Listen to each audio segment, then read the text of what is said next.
Pagi semuanya, perkenalkan saya Jesslyn dari 11 AK2 akan mempresentasikan proses pembuatan peraturan perundang-undangan di Indonesia. Jadi, ada lisan hukum yang menyertainya, diantaranya ada lisan yuridis yang terdiri dari pasal 20 ayat 1 yang berisi DPR memiliki kekuasaan untuk membuat undang-undang. Kemudian pasal 20 ayat 2, setiap undang-undang dibahas bersama Presiden untuk mendapatkan persetujuan bersama. Lalu Undang-Undang Nomor 12 Tahun 2011 mengatur tentang pembentukan peraturan perundang-undangan di Indonesia, mencakup tata cara, jenis, hierarki, dan asas dalam membuat undang-undang agar tertib, jelas, dan tidak bertentangan satu sama lain. Next slide. Kemudian prinsip pembentukan undang-undang pada asas dalam Undang-Undang Nomor 12 Tahun 2011, yang terakhir ada kejelasan tujuan, kelembagaan atau pejabat atau tidak tepat, kemudian kesesuaian antara jenis, hierarki, dan materi muatan dapat dilaksanakan, kemudian kedaruratan dan kesulitan, lalu kejelasan urusan, dan terakhir keterbukaan. Lalu siapa saja dapat mengusulkan rancangan undang-undang? Ada DPR, Presiden, dan DPD. Setelah rancangan undang-undang dibahas bersama oleh DPR dan Presiden untuk mendapatkan persetujuan bersama. Lalu masuk ke tahap pertama, yaitu perencanaan. Jadi penyusunan program legislasi nasional atau disingkat menjadi Prolegnas dilakukan oleh DPR bersama pemerintah dan DPD melalui alat kelengkapan DPR yang membidangi legislasi.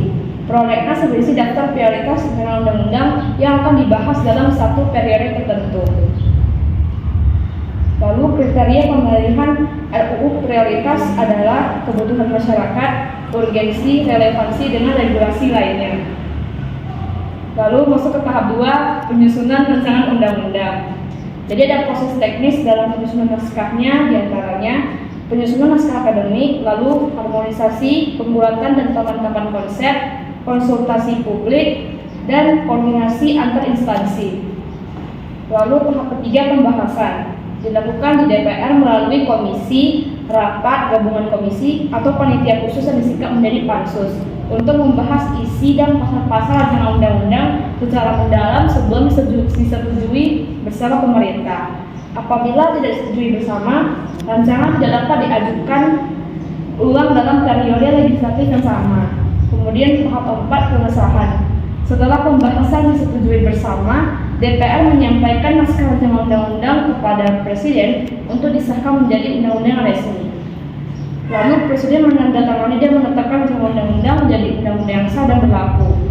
Lalu jika Presiden tidak menandatangani rancangan undang-undang dalam waktu 30 hari setelah disetujui bersama, rancangan undang-undang otomatis sah menjadi undang-undang dan tetap diundangkan dalam lembaran negara.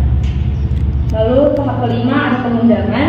Undang-undang telah disahkan kemudian diundangkan dalam lembaran negara Republik Indonesia dan tambahan lembaran negara agar resmi berlaku dan dapat diketahui oleh publik. Dengan pengundangan, undang-undang yang menjadi resmi berlaku dan mengikat seluruh masyarakat secara umum. Pengundangan dilakukan oleh Menteri Hukum dan HAM atau pihak yang berwenang sesuai dengan ketentuan. Lalu kesimpulannya adalah hal utamanya ada perencanaan, penyusunan, pembahasan, pengesahan, dan pengundangan. Tantangannya, proses sering terkendala oleh waktu yang lama, koordinasi antar lembaga, masukan publik yang beragam, serta konflik yang berkepentingan. Jadi pentingnya diperlukan adanya transparansi dan partisipasi masyarakat agar undang-undang dihasilkan adil, efektif, dan sesuai dengan kebutuhan rakyat. Berikut adalah video proses pembuatan.